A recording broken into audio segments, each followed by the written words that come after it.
অ্যানাস কিচেনে আপনাদের সবাইকে স্বাগত। আশা করি সবাই ভালো আছেন। আজকে আমি বানাবো শুটকি মাছের ভুনা। আজকে আমি 200 গ্রাম লইটা শুটকি নিয়েছি।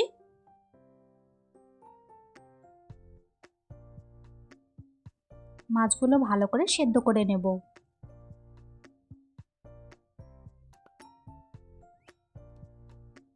এরপর একটি চপারে 3টে বড় সাইজের রসুনের কোয়া ও কাঁচা লঙ্কা দিয়ে ভালো করে চপ করে নেব। যে যেরকম ঝাল পছন্দ করেন সেরকম কাঁচা লঙ্কাটা দিয়ে নেবেন। এরপর আমি 5টে বড় সাইজের পেঁয়াজকেও চপ করে নেব। সব কিছু ভালো করে চপ করে নিয়েছি। এখানে মাছগুলো ভালো করে সেদ্ধ হয়ে গেছে। এখন মাছের ভিতর থেকে কাঁটাটা বের করে নেব।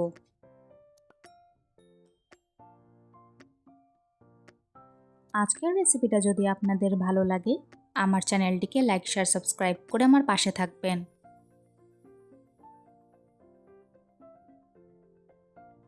প্রথমে কড়াইতে একটু বেশি করে সর্ষের তেল দিয়ে দিব। তেল গরম হয়ে আসলে 1 টেবিল স্পুন চপ করে রাখা রসুন ও কাঁচা লঙ্কা কুচি দিয়ে শুটকি মাছগুলো ছেড়ে দেব।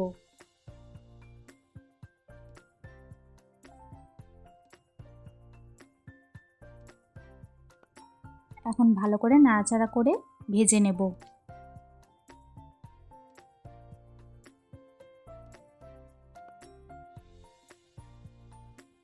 হালকা রং আসা অবধি ভেজে নিয়েছি।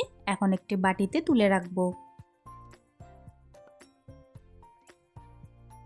ওই তেলে বাকি রসুন ও কাঁচা লঙ্কা কুচি দিয়ে ভালো করে ভেজে নেব।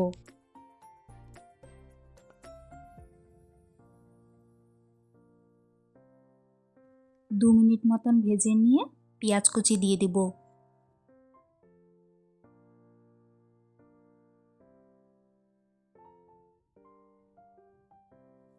স্বাদ মতো নুন দিয়ে দিলাম।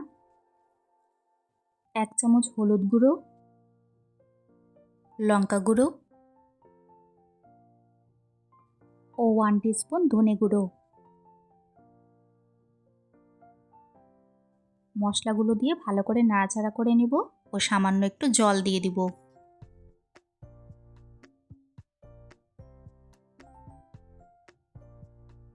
ভালো করে 4-5 মিনিট মতন কষিয়ে নিয়ে শুটকি মাছগুলো ছেড়ে দেব।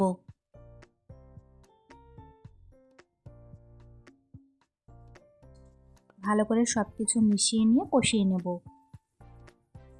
যতক্ষণ শুটকি মাছের কাঁচা গন্ধটা না যাবে ততক্ষণ কষিয়ে নিতে হবে। আমি 10 মিনিট মতন ভেজে নিয়েছি। ব্যাস তৈরি হয়ে গেল আমাদের আজকের রেসিপি, খুবই টেস্টি শুটকি মাছের ভুনা। রেসিপিটি কেমন লাগলো অবশ্যই কমেন্টসে জানিও। যারা শুটকি মাছ খেতে পছন্দ করেন একবার আমার রেসিপিটি ফলো করে এইভাবে অবশ্যই ট্রাই করবেন। আশা করি ভালো লাগবে। আজকের ভিডিও দেখার জন্য আপনাদের সবাইকে অনেক ধন্যবাদ। সবাই খুব ভালো থাকবেন।